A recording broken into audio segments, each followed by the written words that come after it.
পড়ে যাবি, আর আমরা কেউ কিচ্ছু বুঝতে পারবো না, তোকে ধরতে পারবো না।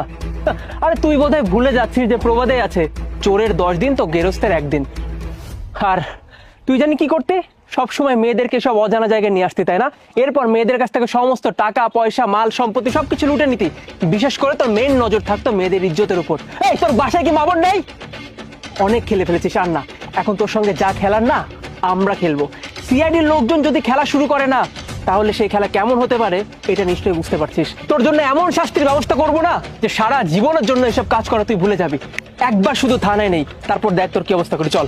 কি রে, ব্যাগটা নিজের কাছে রাখবি? দে। এখন তোকে থানায় যাওয়া থেকে কেউ আটকাতে পারবে না, চল। তারপরে দেখ তোর আমি কি অবস্থা করি। মনি, তুমি খুব সুন্দর অ্যাক্টিং করেছো। হ্যাঁ স্যার, আমাদের প্ল্যানটাও সাকসেস হয়ে গেছে। আচ্ছা যাও, গাড়িতে গিয়ে বসো।